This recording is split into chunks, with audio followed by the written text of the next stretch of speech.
I'd always liked it. The demon, trailing puffs of popcorn, shuffled to the middle of the concourse, stopped between the Starbucks and the shrine to the kamikaze, and opened his arms. The popcorn spread over the marble with a susurrant huff. He surveyed the mess for a moment and then began to dance. He crushed the popcorn beneath his glossy black shoes. He paused, then danced again. When he was satisfied, he dropped to his hands and knees and began pushing the yellow powder into the borders of his sand painting, his collage, his sculpture, whatever the hell it was. What it was, though, was a farm. A quaint white farmhouse. A red silo and barn, a line of trees, wide open fields. The farmhouse was powdered detergent or sugar or salt. The silo, bits of red plastic and glass that could have been plucked from smashed exit signs. The trees, cunningly arranged candy wrappers and strips of styrofoam from coffee cups and junk food packages. The crumbled popcorn became the edge of a wheat field. The picture was simultaneously naturalistic and hazily distorted, a landscape seen through waves of heat. The demon began to add details. I sat down on my duffel and watched him work. He fiddled with the shards of red glass to suggest the warp of barnwood, gently blew the white powder into the ghosts of gutters and window frames, scraped his shoe heel against the marble to create a smudge above the house that could have been a cloud or a large bird. The longer he worked, the more familiar the scene became. I'd never seen the place before. At least I didn't remember ever seeing a farm like this. But the picture was so relentlessly quaint, so Norman Rockwell, that maybe it was the idea of the farm that I recognized. The Jungians thought demons were archetypes from the collective unconscious. Perhaps the subject matter of archetypal artists was archetypes.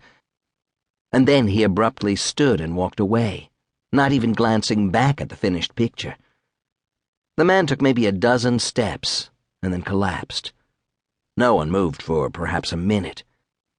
Finally, a cop edged forward, his hand on his nightstick, and asked the man questions I couldn't catch. The man looked up, frightened. The cop helped him to his feet, and the man looked at his cut hands, then around at the crowds. The cop put an arm around his shoulder and led him away. "Dal!" Lou, my very bigger brother, bellowing from the other end of the atrium. His wife Amra shook her head in mock embarrassment. This was part of their shtick. Lou was loud and embarrassing.